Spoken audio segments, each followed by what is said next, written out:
Olá, amigos do Vestibulando. Tudo bem? Ainda estamos tratando da antiguidade clássica. Na aula passada, nós falamos do mundo grego. Na aula de hoje, vamos tratar do mundo romano. Para começar, preste atenção nestas imagens.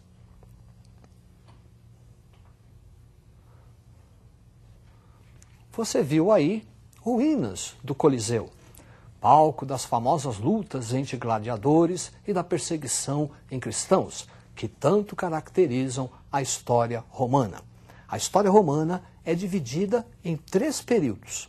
Monarquia, período que é marcado por lendas, muito bem retratado na Eneida de Virgílio. E o período republicano, caracterizado pelas tensões sociais. Durante o período republicano, a principal instituição será o Senado.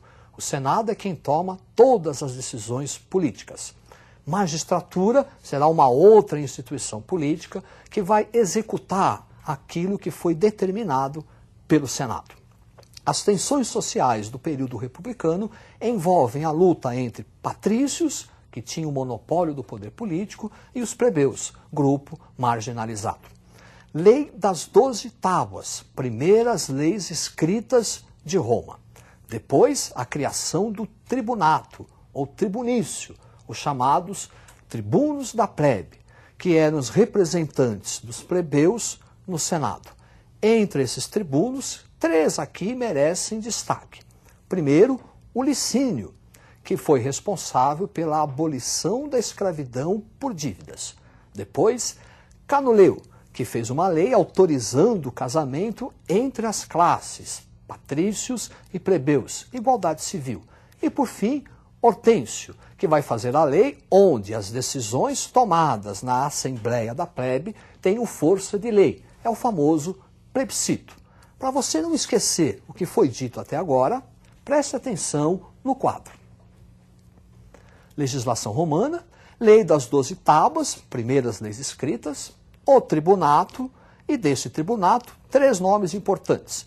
Lei Licínia, abolição da escravidão por dívidas, Lei Canuleia, igualdade civil e permissão de casamento, e Lei Hortência, a criação do famoso plebiscito.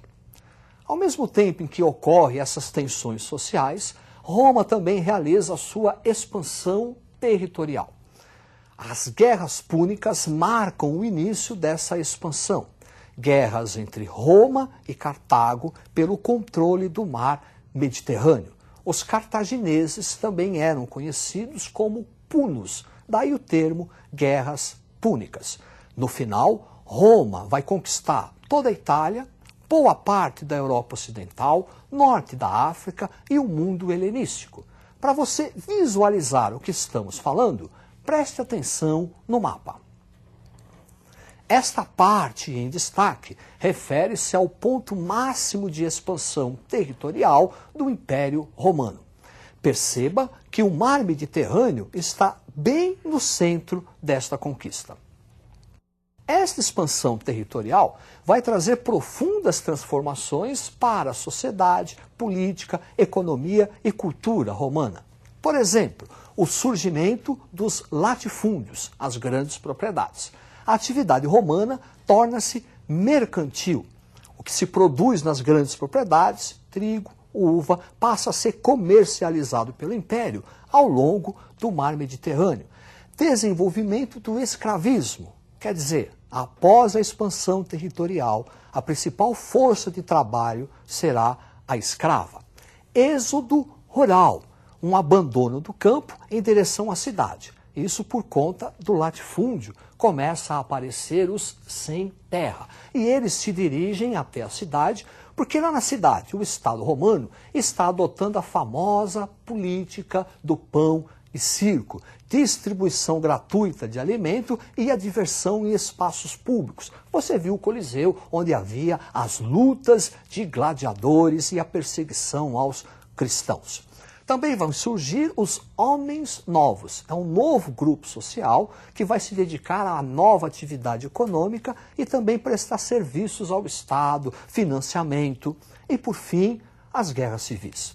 As tensões entre patrícios, plebeus, escravos e homens novos chegam a tal ponto que Roma conhece um período de guerra civil. Como as consequências da expansão territorial são muito importantes, você tem que fixar, preste atenção, olha aí, expansão romana, surgimento do latifúndio, desenvolvimento da economia mercantil, o escravismo, como o escravo, a principal força de trabalho, o êxodo rural, o surgimento dos homens novos e a guerra civil. Após 100 anos de guerra civil, Roma começa o seu império.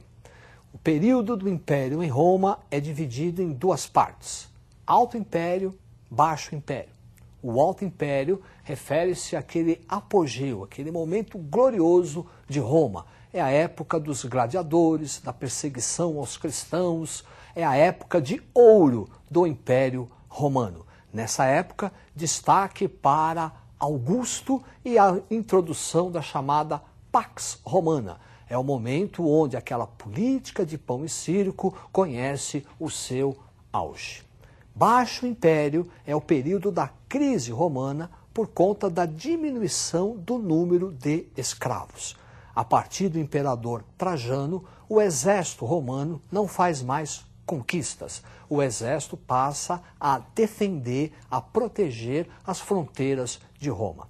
A médio e longo prazo, essa política vai trazer problemas para Roma, porque se não há expansão territorial, não há escravos. Com isso, diminuição do número de escravos e há uma queda na produção romana. Para que o Estado romano possa manter a sua estrutura, possa manter a sua burocracia, há uma política fiscal, um aumento excessivo dos impostos. Imposto alto, produção baixa, gera um fenômeno muito conhecido, a inflação. E essa inflação atinge, primeiramente, os menos favorecidos, os plebeus, que passam a sair da cidade e ir para o campo. É o chamado êxodo urbano, porque agora, lá no campo, o grande proprietário, o latifundiário, precisa de força de trabalho porque diminuiu a mão de obra escrava. E aí vai se desenvolver a relação do colonato, onde o grande proprietário fornece um pedaço de terra para o plebeu. Para você entender o que se está falando, preste atenção nesta imagem. Aí está uma grande propriedade e esses quadrinhos referem-se à parte que o grande proprietário entregou ao plebeu e sua família. O que o plebeu produzir aí é dele, é uma forma de pagamento que o proprietário dá a ele. Em troca, esse plebeu deve produzir nas terras do grande proprietário. E o que ele produzir é o do grande proprietário. Assim, nós vamos trabalhar a crise final de Roma, prestando atenção nesta imagem. Diminuição do número de escravos, por conta do fim da expansão territorial, processo da inflação, produção baixa e imposto alto, êxodo urbano, onde os plebeus se dirigem para o campo, e lá no campo, aquela relação do colonato. Um outro elemento que vai contribuir para a crise e queda de Roma será o cristianismo. A religião cristã, monoteísta, que não vai reconhecer as divindades pagãs nem a autoridade divina do imperador. Essa religião cristã vai se alastrar pelo Império Romano porque ela ampara mulheres, ela ampara escravos, miseráveis.